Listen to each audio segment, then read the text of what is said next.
Nagising na. Uwi ako kagabi. Ako din. Ano siya nakauwi? Mga 1:30 a.m. Mas gusto tayo dumating halos, ha? Siya, binilisan ko yung drive. Oo nga. Anyway, nag-cover ko kasi kami ng Ilorde Banquet of Champions Awards Night kagabi. May story po kami niyan. Pero mabuhay Luzon, Visayas, Mindanao, Mega World. Ngayon po ay araw ng Martes, ika-26 ng Marso taong 2013. Simula po ng pagbabago. Simula ng pagtaha sa tuwid na landas. Samahan niyo po kami sa susunod na isang oras dito po sa inyong alternatibong newscast sa hapon. Ako po, si Snow Badwa. Sa amin kayo ang masusunod sa mga balita dahil alam namin kahit sa dyaryo, ito ang inyong unang binubuklat. Ako naman si Meg Siozon.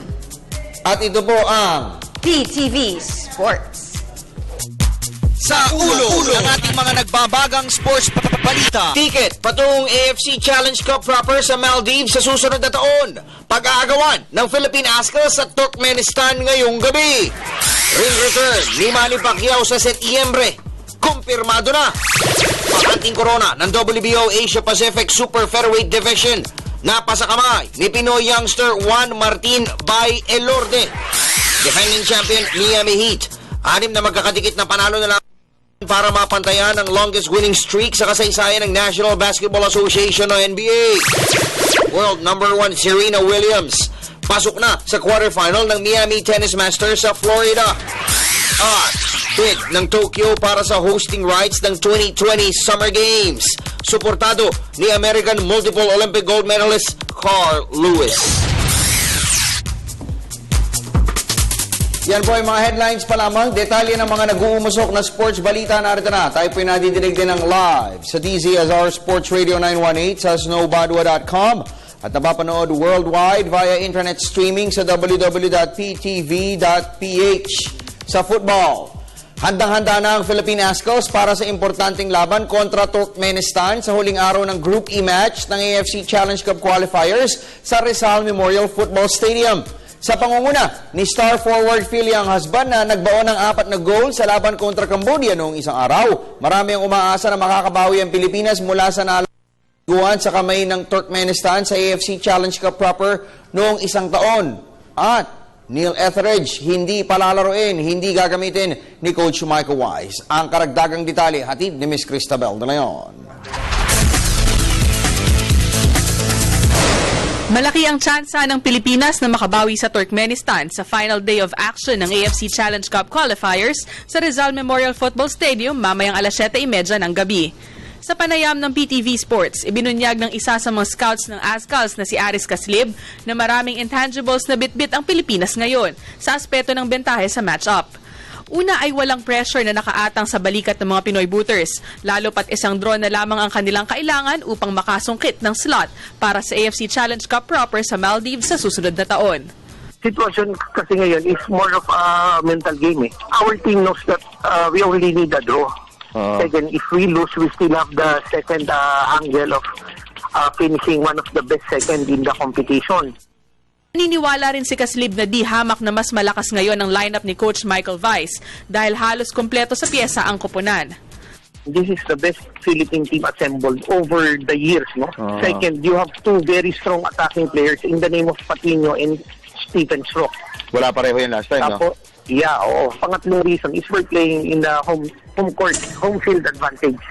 Kasabay nito, pinayuhan ni Caslib ang Philippine 11 na huwag hayaang makabuelo ang Turkmenistan tulad ng nangyari sa AFC Challenge Cup noong isang taon, kung saan lamang tayo sa score na 1-0 nang biglang magbaon ng 2 goals ang dating Soviet country sa final 10 minutes ng laro.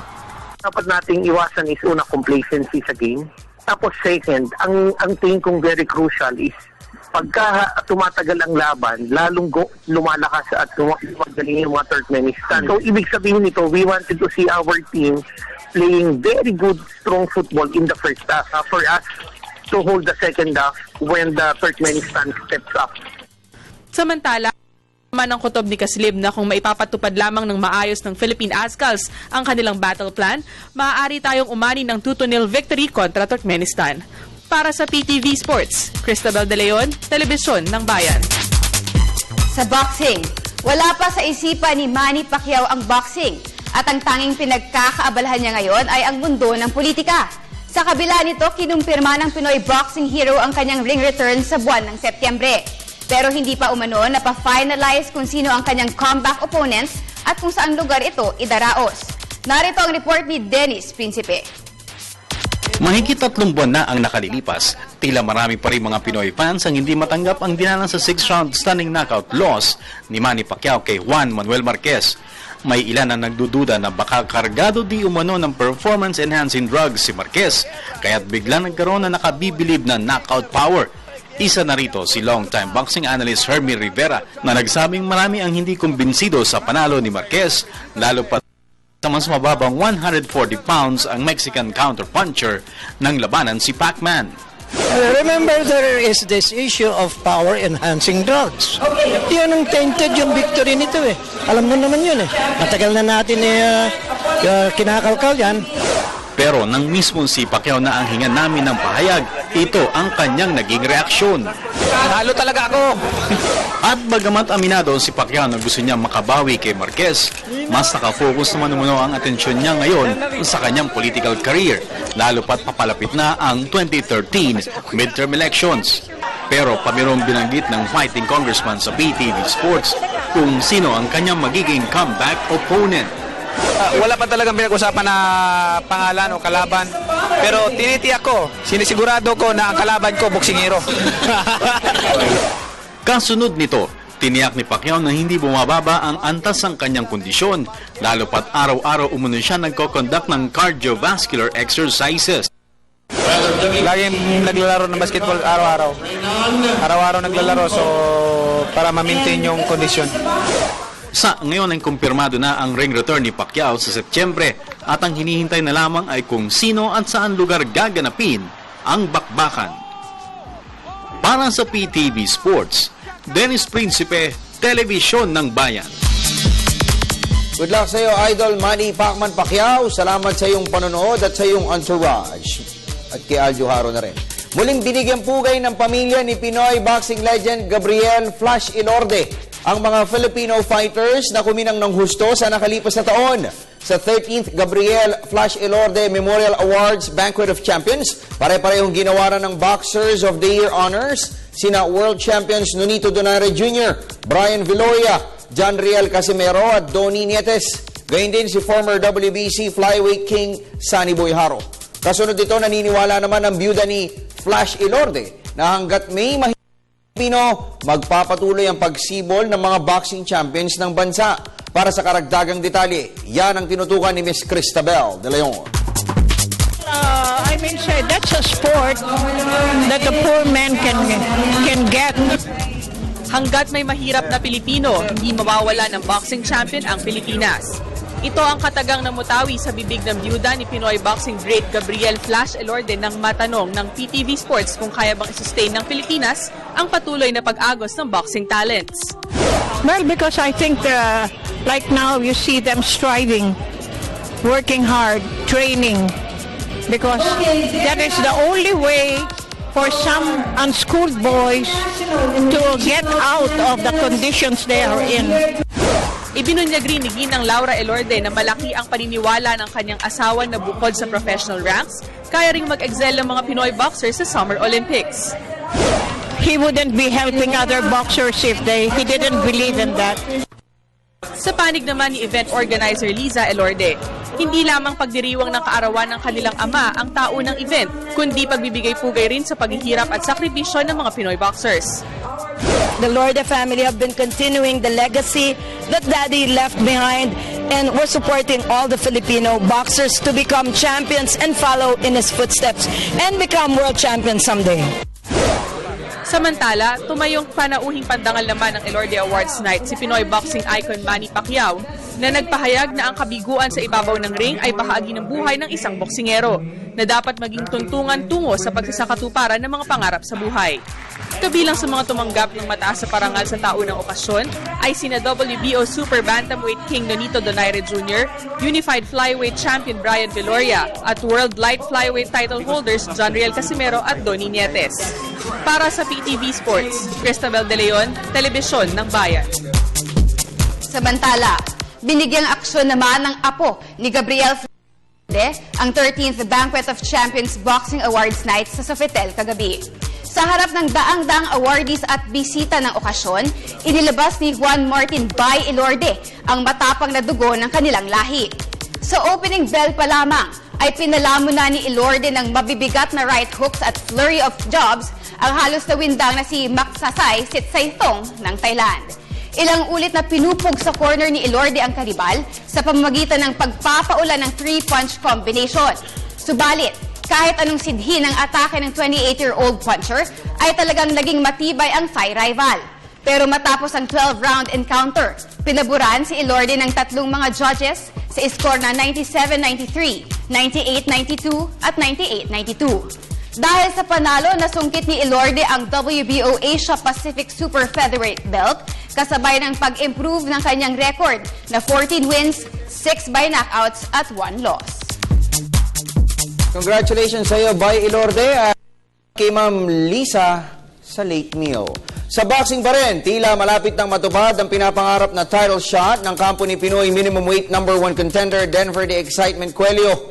Ito'y matapos na muling kumpirmahin ng World Boxing Council o WBC na ikakasanan nila ang mandatory title challenge ng hard-hitting Ilonggo puncher. Narito ang report ni JP Palileo. Muling pinagtibay ng World Boxing Council o WBC ang kanilang commitment na isalang na sa title bout si Pinoy minimum weight top contender Denver the Excitement Cuello. Ayon kay WBC President Jose Sulaiman, lalabanan ni Cuello sa isang mandatory title shot ang magwawagi sa salpukan ni na reigning champion Xiong Zhaojong ng China at Panamanian challenger Carlos Ortega. Binalaan rin ni Sulaiman ang sinumang magkakampyon na tatanggalan ng corona kapag hindi tinanggap ang hamon ni Cuello. 2 beses na kasing pinalampas ng 26-year-old Kabatuan Iloilo Pride ang dapat sana'y mandatory title challenge matapos na tumanggap siya ng step-aside fee mula sa WBC.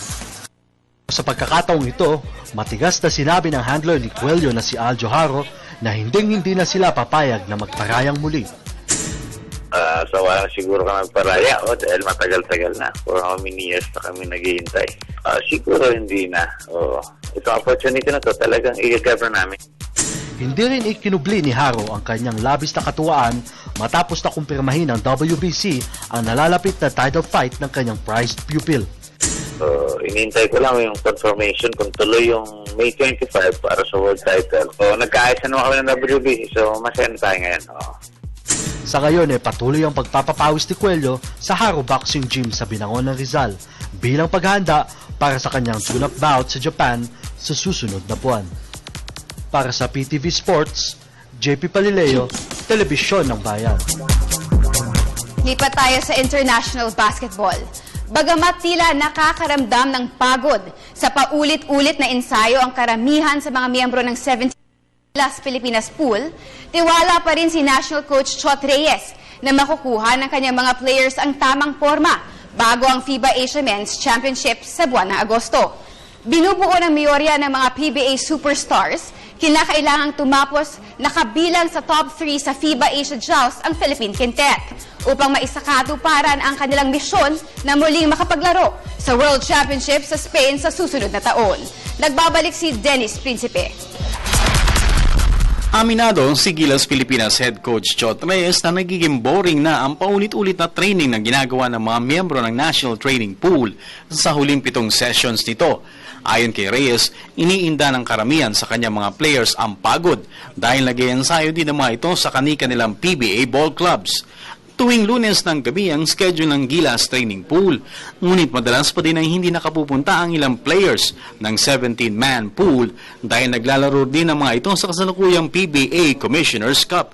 Sa kabila nito ay na ang pagiging miyembro ng national team ang siyang magiging motibasyon ng mga ito para maiwasan ang pagkasuya ng pag-iensayo. The fact that they're here, they're interested to continue practicing, pero wala ka talaga magagawa. It's boring, it's repetitive, but wala ka namang magawa because sila mismo pagod din sila. It's really upon their self-motivation. And that's one of the things na nakikita ko dito sa ganitong ensayo. Like, some guys played last night, they could take a break, they could take the day off. But they choose to be on the floor. So that tells me a lot. Dagdag pa ni Reyes, mas marami pang dahilan para mag-alala ang koponan ngayon na hindi pa sila nakukumpleto at nakapag-e-ensayo ng araw-araw. There is a lot of cause for concern. Practicing once a week, that's not enough. There is a lot of cause. There's a big cause for concern because we will only have 2 months for full practice before FIBA Asia. That's a big cause of concern. Kaya nga, whatever happens from now till then, hindi ko na dinadagdagan pa yung aking cause of concern because as it is now, we're at a huge disadvantage compared to lahat ng kalaban natin. Kagabi ay 10 sa 12 players sa pumunta sa Ultra ang sumailalim sa drills ni Reyes. Matapos nito ay nagkaroon ng team dinner ang mga players at coaching staff upang mas lalo magkakilala ang bawat isa. Inaasahan ng buwan ng Hunyo pa sa ilalim sa daily practice sessions ang Gilas Squad. Para sa PTV Sports, Dennis Principe, Telebisyon ng Bayan. Sa professional basketball, matapos ang Semana Santa, mas malamang ay magbalik ensayo na si Petron Blaze Boosters guard Chris Lutz. Sa panayam ng PTV Sports, ipinalita ni Lutz na hindi pa siya nakakasama ng Petron sa team practice, pero sa Eastern Sunday, posibleng makihalubilo na siya sa ensayo ng koponan sa pagkakataon matapos ang 1.5 buwang layoff. Ang dating Gilas Pilipinas cager ay may iniindang bruised ribs na kinakailangang ipahinga ng mahaba-habang panahon. Aminado ang 6'3" dribbler na bumaba ang kanyang kondisyon pero tiniyak niya na matibay ang kanyang stamina dahil regular siyang nagja-jogging at nagbabike. Malaking tulong sila sa kampanya ng Blaze Booster sa PBA dahil bukod sa pagiging combo guard nito, mahusay rin siyang dumepensa at mayroong instant offense. Sa next assignment ng Petron kontra Alaska Aces sa March 27 ay posibleng lumiban pa si Lutz, pero sisikapin umano niyang maglaro na kontra Meralco Bolts sa April 5. Getting better. Hopefully right now, after the holiday break. I know we got Alaska coming up, and then hopefully, if my rib's feeling good, hopefully the next game, we'll see how it feels, and maybe can try to get into that game. So is it okay now? No, I mean, I haven't even started practicing. Or a little bit here and there, but the whole thing is just, for it to be ready when to get hit. That's going to be totally different than me moving around out there if it's ready to take a hit. Samantala, bagamat kilalang mahigpit na magkaribal sa Professional Basketball League, hindi naman katanggap-tanggap para sa Manny V. Pangilinan Group ang posibilidad na mag-pull out sa liga ang San Miguel Corporation. Ito'y dahil naniniwala si Pangilinan na mababawasan ang excitement sa PBA kapag nawala ang 3 popular na teams ng rival franchise. May report si Ms. Nicole Ramos. Hindi maikakaila na ang 2 big players ngayon sa Philippine Basketball Association o PBA ay ang San Miguel Corporation ni Ginoong Ramon S. Ang at ang Metro Pacific ni businessman Manny V. Pangilinan. Pero 3 linggo matapos na maglabas ng statement ang SMC na i-re-evaluate nila ang partisipasyon sa PBA. Inamin ni Pangilinan na patuloy siyang nananalangin pag mag-pull out sa liga ang karibal na kumpanya. Stay, syempre. They've been around for a long time. They've been part of the league for a long time. Sayang naman if they leave, no? Naniniwala si Pangilinan na malaking kawalan sa PBA kung aalis ang 3 maalamat na koponan ng rival group. Bukod sa kanilang banner team na Petron Blaze Boosters, pagmamay-ari rin ng San Miguel Corporation ang 2 pinakasikat na koponan sa liga na San Mig Coffee Mixers at Barangay Ginebra San Miguel. Sa kabilang banda, kinokontrol naman ni Pangilinan ang Talking Text Tropang Texters at Meralco Bolts. Well, they have 3 strong teams. They've been historically involved with the PBA, di ba? Sayang naman. Sa ngayon ay wala pang update na ibinigay ang San Miguel Corporation hinggil sa estado ng kanilang re-evaluation plan. Para sa PTV Sports, Nicole Ramos, Telebisyon ng Bayan. Napakasimple ko naman. Kanina si Pacquiao, ngayon naman si MVP. Sa swimming, kumpiyan Philippine swimming team na makakasikwat sila ng medalya sa Myanmar Southeast Asian Games sa Disyembre. Ayon kay Philippine Aquatics and Swimming Association Vice President Louie Mangais, sa pangunguna ni na London Olympians Jessie King Lacuna at Jasmine Alcalde, Tiwala siya na maitataguyod nila ang kampanya ng Pilipinas sa SEA Games. Sa ngayon ay 6 na national tankers na ang sumasailalim sa scholarship sa University of Hawaii at may nakatakda pang tune-up sa Barcelona sa Spain para sa Philippine squad. Dahil dito, umaasa si mga Ace na magandang performance mula sa kanilang mga swimmers sa 27th edition ng Biennial Regional Sports Fest ang kanilang ilalabas. Totoo lang talaga na medyo napataon tayo ng konti. So we're hoping to be back again. Around 6 na Filipino swimmers ngayon nag-train sa abroad kasi meron din silang scholarship doon sa Hawaii. University of Hawaii, doon sila ngayon nag-training. So we're hoping yun ngayon ang makakakuha sa kanila. So we're hoping 3 from them or a couple or 3 swimmers from them mapadala natin sa Barcelona sa World Swimming Championship. Parang yun na talaga ang tune-up sometime in July. Lipat naman po tayo sa international sports scene sa NBA.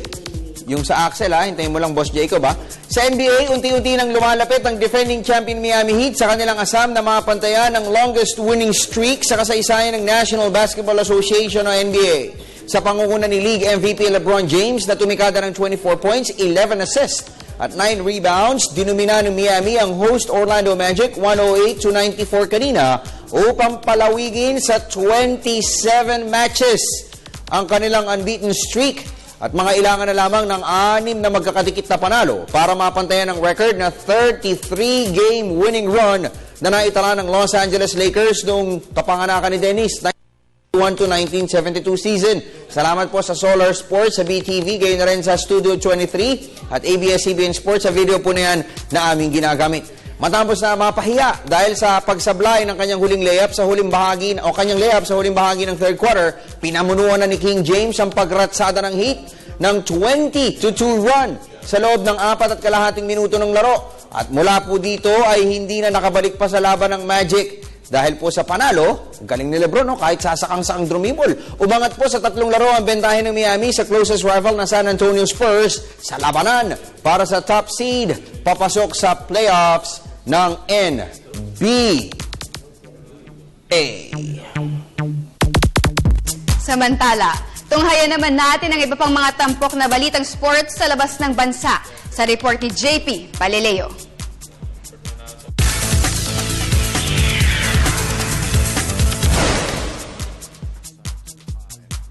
Opisyal na nakabalik sa ibaba ng si veteran golfer Tiger Woods. Ito'y matapos na pagharian niya ang rain-delayed Arnold Palmer Invitational sa Orlando, Florida. Pumalo ang 37-year-old American ng 2 under 70 sa final round kanina upang magugi ng 2 shots laban kay Justin Rose ng England. Na-convert ni Woods ang isang 7-foot to 4 par sa 11th hole para mapanatili ang 3 strokes advantage bago siya humataw ng 25-foot birdie putt sa 12th green.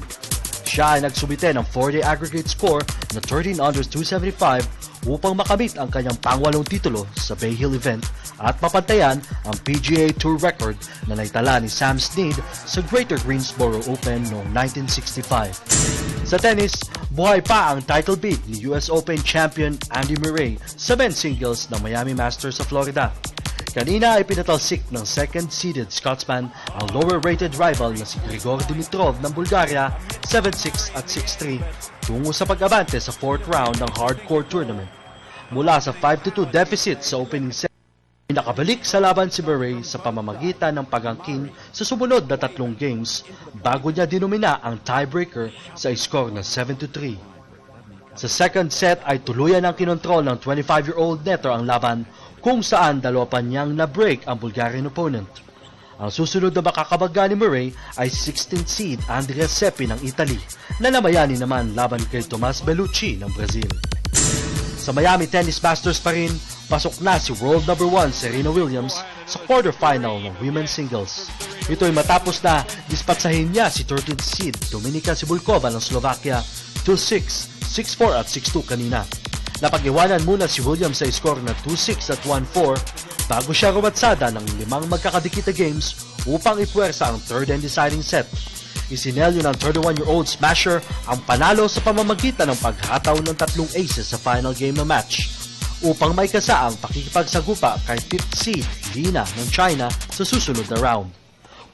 Williams na makapagsubi ng pang-anim na titulo sa women's singles ng Miami Masters. At sa Olympics, suportado ni multiple Olympic gold medalist Carl Lewis ang bid ng Tokyo para sa hosting rights ng 2020 Summer Games. Ito dahil subok na umano ang kakayahan ng Japanese capital city sa pag-organisa ng mga malakihang multi-sporting events. Sa katunayan, kahapon ay bumisita si Lewis sa Japan National Stadium at dito ay inihayag niya na sa tingin niya ay may bentahe ang Tokyo sa bidding war. Dahil ang karamihan sa mga proposed venue sa syudad ay nakatayo na. Katapat ang Istanbul at Madrid, hangad ng Tokyo na magsilbing host ng Olimpiada sa ikalawang pagkakataon matapos na mahirang sila bilang kauna-unahang Asian city na tumayong punong-abala ng quadrennial sports spectacle noong 1964. Para sa PTV Sports, JP Palileo, Telebisyon ng Bayan. Sa iba pang balita, ipinakilala na sa publiko na kilalang sports apparel maker na Axel ang shoe line sa bilis at liksi ni Philippine Ascals midfielder Stephen Schrock. Sa lingguhang PSA Forum kanina, ipinakita ni Axel Marketing Manager Jacob Manlapas sa mga mediamen ang mga bagong disenyo ng Schrocky shoes na ginawa para sa mga Pinoy footballers. May kulay pula at puti na may lightning flash design at pirma ng 26-year-old Phil German Booters. Ang Schrock shoes ay opisyal na ilalabas sa merkado sa buwan ng Hunyo sa presyong halos kapareho na nauna nang inilabas sa shoe lines nila Ascal members Chiefy Caligdong at Misag Bahadoran. Ayon kay Manlapas, nagbigay ng input si Schrock sa paggawa ng sapatos para matiyak na mas maganda ang kapit ng bola. Kasabay nito, siniguro rin ni Manlapas na patuloy silang susuporta hindi lamang sa Philippine football, kundi maging sa buong Filipino sports community. Football is a long-term commitment. Football in the Philippines has definitely grown. Actually, it's the first time na Axel has supported football since before. It's just that now talagang iba na yung football in the Philippines. So at the same time, we're giving our all-out support to the sport. And then for Stefan Schrock, it's the same. It's also a long-term commitment with him. Pogi ni Jacob, no? Oo. Yan ang nagbibigay ng Axel, eh. Mabisita ka nga minsan. Salamat din kay Mr. Willie Ortiz. At kasama ako doon, diba? Oo. Tsaka ang ganda ng Stefan Schrocky shoes nila, eh, no? Talagang design yan para doon sa mga... Footballers. Tsaka yung mga pics dito sa atin. Oo. Okay, tamo, may hindi pantay-pantay, diba? So kukuha ka nun? Kaya lang dapat gumawa ka ng waterproof, Axel. Kasi yung Rizal, hindi yata, ready for that, eh, no? Anyway, mga text, email, Facebook at Twitter messages sunin nyo kasama si Dennis Principe at si Miss Cristabel De Leon, a.k.a. dahil po pala sa pagbabalik ng PTV Sport. PTV Sports, ako po si John Periols. Mga kababayan ko sa Davao, PTV Sports na kayo, ha?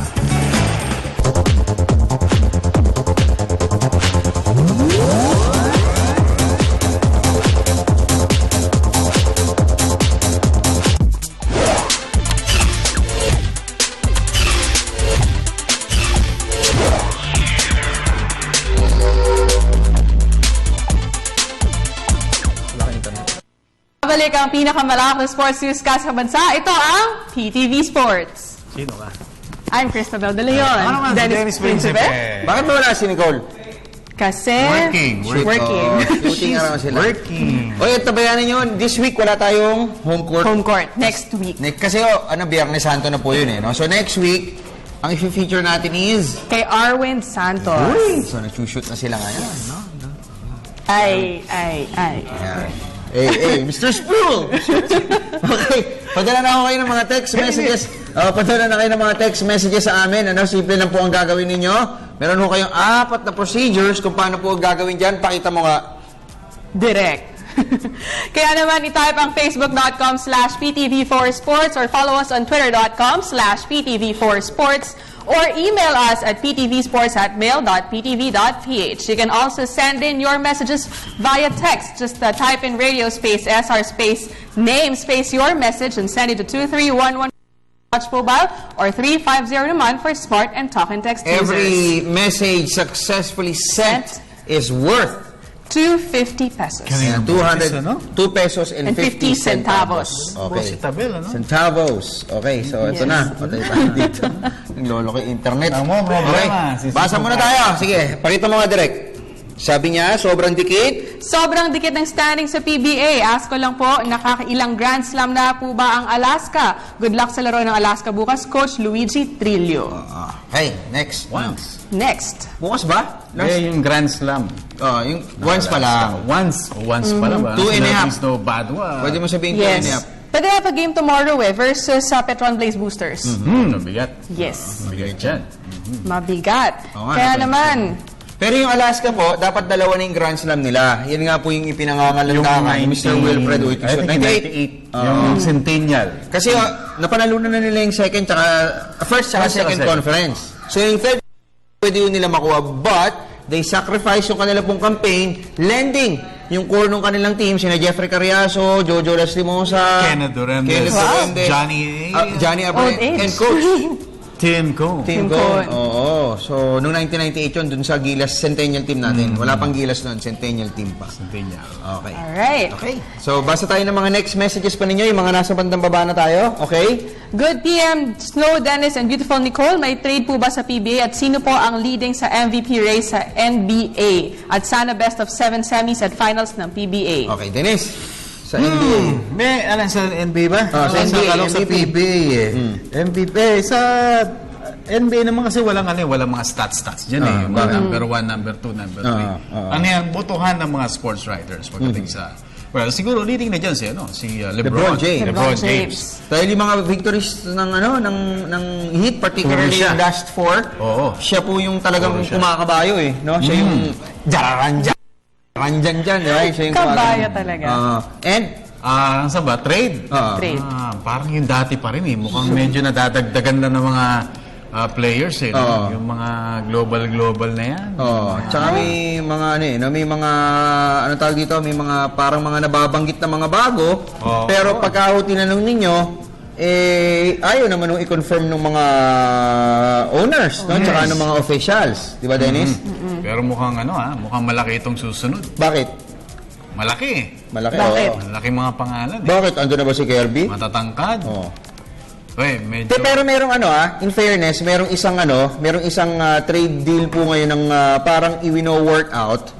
No, at yan ay teka lang saglit lang. Yun siguro yung bago, partner. Ito yung trade na nag-offer yung isa, nagka-counter yung isa.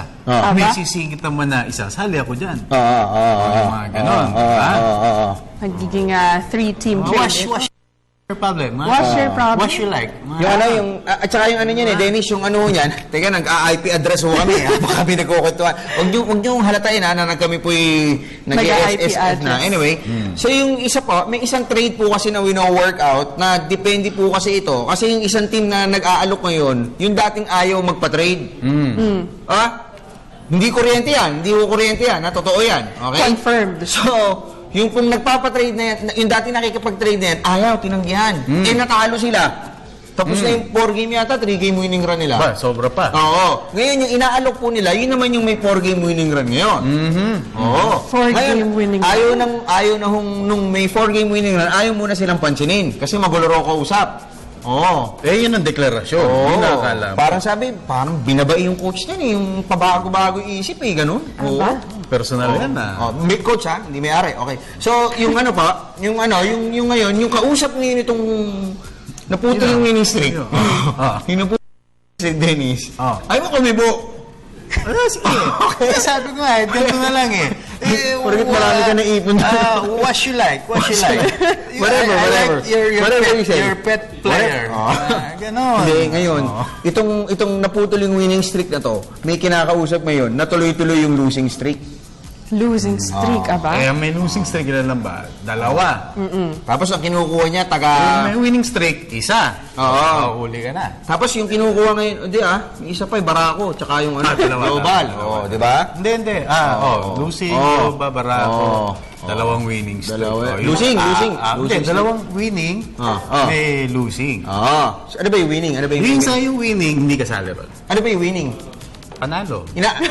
Oh, hindi, parehong losing streak na yung nag-uusap ngayon. Pareho na. Meron nga pumapasok na may winning streak eh. Meron ba? Meron ka bang alam mo yan, ha? Pero itong kukwento ko sa'yo, mukhang malapit to, idol. Kasi itong si losing streak tsaka si losing streak, pinag-uusapan nila yung player, partner, na taga Holland. Taga Holland. Oo. Taga Holland yung player. Huli. Na pinagpapalitan na Pero inaasinta. meron isa nandun sa taas. Meron? Oo. Nandun sa taas. Oo, alam ko. Yun. Tatlo yun eh. Tatlo yung pinapalit yun eh. 3:2. Sabi ng isa, sama mo yung isa.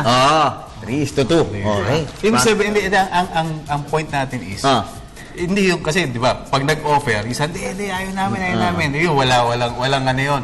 Walang bilang. Pero pag sinabi ng isa na, gusto ko yung, sige, bibigay ko to, pero sama mo yung pwede na, go. Ibig sabihin no, may usapan. Tsaka may nagne-negosasyon na naman yun eh. Magulo pa yan. Pero mamaya, pag-usapan natin, bulong mo rin sa akin ha. Okay? So, nabasa tayo ng mga tweets soon ninyo. Dun sa PTV4 Sports po kayo magpadala. Huwag dun sa akin ha. Okay, Tabel? Yes, from John Daly. Snow and Dennis, sa tingin nyo, sino magiging kapalit ni Gary kung sakaling sa TNT niya balak magpalipat? Yung binline item ko sa PBA yan eh. Yung player na inaasikaso yung trade. Kasi favorite siya nung may-ari ng isang team. Ito ba yun?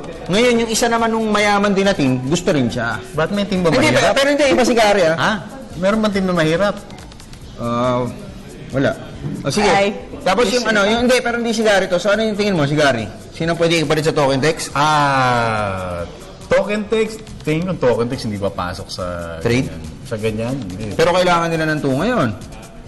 Kasi Ryan Reyes, injured. Tapos si Jared Dillinger, injured. Di ba? Mawawala ng ilang linggo. Ano yan? Half-half yan. Half-half. Di ba? Tapos yung Hinebra, kailangan din ng 2. Dahil si Gagiwa, injured. Sino pa ba dos nila ngayon? 2 weeks, ano? Tapos Jensen, masyado pang bata. Tsaka si Chris Ellis. Di ba? Ellis mukhang hindi gagalawin yan. Hindi, ibig sabihin, hindi, walang walang go-to guy sa number 2. Bakit? Sige. Sige. Go. Tweet. Next tweet. Parang may sinesenyas. Marunong ka ba sa amin, host kami, director ka lang ha? Direct, wait lang, direct ha? Isa pa. Basta ka ba? Wala kay Disan Rose ha, Idol Snow. Update naman kay Dylan Ababu at Mark Kagiwa. Pabati po ng Borja family at Rochelle Ibanez. Thanks. Okay, pare. Sige po, anuhin natin yan ha. Sasagutin natin yung tanong po ninyo na yan sa pagbabalik ng PTV Sports.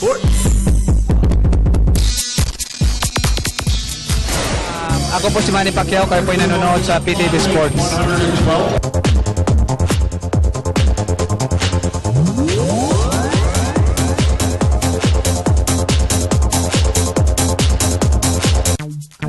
Uy, At nagbabalik ang pinakamalawak na sports news ka sa bansa. Huli ka ni Direk Leodon, ang PTV Sports. Kasi off the air, ginaganong-ganong ko siya eh. Itinuloy, loko-loko, no? Si Ronnie Machas, nanonood sa atin ngayon. New hairstyle daw. Tapos si Rani Del de Ocampo, oy. Teka muna. Yung kay Machas, ang galing. Galing na Ronnie, panlaron labas. Sa harap niya po na siya, no? Hindi sabi niya, ginagawa rin niya rin sa larong labas. Okay. Teka muna, tatawag sa atin si Rani Del de Ocampo. May nagtanong kanina, bago tayo nag-break, kailan daw babalik si Dylan Ababu? Third conference. Kasi by June siya gagaling. June, pwede na siyang medyo practice. Wala nang PBA by June, di ba? So, third conference, si Dylan Ababu. Tapos si ano naman, pare ko yun. Si Mark Kagiwa naman, mga 8 weeks. Ay, mga 8 weeks. 3 weeks at least. 3 weeks. 3 weeks, sorry. 3 weeks. Ay, nasa kabilang linya na si Idol Rani Del de Ocampo. Idol, kumusta ka? Idol. Nanonood ka ba ngayon, Idol? Sa biyahe ako eh. Kinig ka sa Sports Radio 918. Pero salamat sa pagtawag, Idol, ha? Ano ba ang latest sa inyo sa token text, Dennis, no? Good afternoon. Napapanood ka na po. Pero Rani Del, salamat sa pagtawag mo, ha? Kasi wala akong load eh. At least ikaw, libre yata. Magkano load na libre sa'yo dyan sa token text? 5,000. Ay, hindi, 5,000. Di abot ang phone pal mo rin sa abroad. Pwede. Pero yung 5,000 na yun, Ronnie Del, nauubos mo? Hindi. Hindi. Talaga matipid ka, ha? Kinakasya ni Boss MVP. Kinakasya ni MVP. Kunyari, 2,000 na nagasta mo. Kinakasya yung 3,000. Hindi, 5,000 pa rin yung bill. Ba't sabi ni Jimmy yung kanya 10,000? Unfair. Joke lang. Okay. Anyway, Ranidel, may tatanong lang kami kasama ko si Tabel tsaka si Dennis. Dennis, ako yung magtatanong. Sige, go. Yun bang ninyo, yung Rolex ninyo, nakuha nyo na? Oo. Nasuot mo na o tinatago mo lang? Nasuot ko na, mga 4 na beses na. Ano? 3 beses. Mga 4 na beses ko na nasuot. 4 na beses na. Suot mo nga yan, pre. Lakad tayo sa Quiapo, tas suot mo, ha? Baka maputol yung braso ko. Okay. Si Dennis, may tanong sa'yo. Ranidel, yung last few games ninyo parang medyo pagod daw kayo, kaya nagtatatalo. Ano ba talagang reason kung bakit yung talk and text medyo mahina ang signal yung last few games? Hindi ko rin alam eh. Siguro sa dinami-dami ng beses na tinalo namin yung Rainer Shine. Ito na yung pinakamagandang laro nila para makalaban nila kami. Okay. Kasi parang bawing-bawi yung mga talo nila sa amin eh. Laki ng lamang nila. Pero hinahanap ka raw nung lasing na pulis. Hinahanap ka raw ng lasing na pulis. Oo nga, okay. Mamaya kung bakit. Mamaya, kwento mo sa amin Ranidel Okay, Tabel, may tanong ka? Kailan natin pwedeng i-guest si Ranidel sa home court? Ranidel, kailan kami pwede magpunta sa home court? Shooting kami sa bahay nyo. Pwede, sige. Kaya nasa Tansa yan no? Cavite. Sige. Schedule natin Ranidel sabihin mo lang sa akin. Para maipakita natin yung kisame mo, taas-taas. Okay, thank you Ranidel. Thank you. Ranidel, may gusto ka bang batiin? Binabati ko yung tita ko. Nakikinig lagi yun sa inyo eh. Yung pagatan sa Cavite. Tita mo, nasan siya? Tita Mila. Mahilig yung makinig sa inyo eh. Sige. Salamat Talaga ayaw niya kami makakita. Nakikinig lang Thank you Ranidel Salamat I love you, idol. I love you too. I love you. Thank you so much. Kinikilig ako. Okay, anyway, si Ranidel. Thank you, idol. Tawagan ka pagkatapos. Okay, si Idol Ranidel de Ocampo. Alam mo, nakakatawa. Isa sa mga nakakatawang player yan. Ang mga barkada yan. Mahilig mag-joke yan. Mahilig mag-joke. Si Gary, tsaka si Ronald. Yan, mga magtuturo. Winnie Arboleda. Yan, komedyante din yun. Okay, anyway, basa pa tayo ng mga messages. Meron na lang tayong 2 minuto, okay? Yes, mula kay Kenny Pasco. Daroy, hi po Sir Snow. Sino po ang nababalitaan ninyong posibleng maging #1 draft pick sa PBA 2013? Pakibati na lang po ang Daroy family at Cyroc sa Panabo City, Davao del Norte. Nag-declare siya di ba? Si Slaughter. Gregory Slaughter. Si Ian Sanggalang. Ayun. Si Bobby Parks. Ang hirap Naku, masyado. Diba? Ang hirap pumili. Torn between big man, agile big man, tsaka all around player. Okay, next message tayo, Tabi. Kay from Rom, Israel. Sir Snow, may niluluto po bang trade sa BGSM? Parang natanong mo. Ayun, nasagot na kanina Nasagot na yan. Okay, ito pa. Batiin ko lang si Tito Boy Nieto. Ayan, sa Santa Maria, Bulacan. Kaibigan namin nila Gary to. Paalala ko lang Fiesta, Tita, April 13 and April 14. Imbita ko kayo nila. Inimbita ako Ni Gary, Carlos Sharma, Mark Makapagal, Silino Cruz, tsaka Rudy Lingana. Kita nyo na may mga invitasyon ko. Okay, next message. Mula kay Yel Caparas, magandang hapon po Sir Snow and Sir Dennis. Maraming salamat po sa inyong programang PTV Sports. Pakibati naman kaming taga-Kupang Proper, Balanga City, Bataan. Lagi kaming nanonood dyan. Sana maging 2 hours na PTV Sports. Bitin Oo nga. Kahit ako nabibitin, kaya lang mamamatay na ho kami nun. Okay, next. Kasi kulang ho kami sa tao talaga. 13 lang tayo ngayon 13 lang tayo. Kulang pa yun? Oo. Kulang pa. Hindi, kasi may mga editor, may mga cameraman, di ba? May mga driver. Wala. Ikaw bumasa nito. Sige, ako na Ikaw. Si Romel Paulino, Sir Snow and Sir Dance and cute Cristabel. Cute. Okay, binabati ko lang kayong 3. Ano na po ang format ng PBA Commissioner's Cup? Thanks and more power. Yung last 2 laglag, tapos yung first 2 Twice to beat, 7 and 8. Yung 7 and 8. Tapos yung gitna, best of 3. Best of 3. Okay. Ayun. Tapos yung, semis-finals. Pagka nakita nyo na si Meg, it means bye-bye. Okay, Meg, pasalamat kayo, Tabel. Tsaka kay Meg, tsaka sino ba yung mga favorite ito si Amis? Okay, sige, ayan. Pasalamat tayo kay Amazing Playground. Amazing. Yes, thank you to Amazing Playground na nagko-customize. Follow them on twitter.com/amazingplayground. at 0916-772-7090. Kaya Tito Boy Nieto, tsaka si Axel Manlapas, salamat no, sa panonood sa atin. At ikaw, Meg, At sa thank you, Axel ma'am. shirt. Kay Mr. Amis Tumang, Amazing Playground. Sana bigyan na tayo ulit ng jacket. Oo nga, siya na, kaapat na. Nami-miss na Siya namin si nakalima. Amis. Siya, kami, tag-isa. Unfair, favoritism. Salamat po sa Barako Bull Energy Cola, Mr. George Chua. Barako Bull Energy Cola, pampasigla, pampalakas, pampatigas ng katawan. At syempre, kay Mr. Michael Johnson Chua, Paul Chua, saka kay Mr. Rafi Casiao at kay Jay Lianos. Thank you again sa Axel 316, Mr. Jacob Manlapas, Arvin Roa. At syempre sa mga big boss natin, Willie Ortiz, Philip Go, at saka Louie La Rosa. Okay, Mr. Lirio Renato, Lirio Rally Tours and Travel. Dennis! Yes, my wife Winnie and si Prince Zian. Hello to Mama! Sabel, patingin mo si JP. And si Jay and Lance Hiron. JP, ano ko? Hi! Ayan, okay. Ako po yung Nicholas Sabadwa. Meg Siozon. Dennis Principe. And Cristobal De Leon. Kami na po mauna. Magandang Yarmal Pinoy. Isang mainit na pagbati, maintenance, department IT room. Happy birthday, Rolly Salamanca. Bye-bye.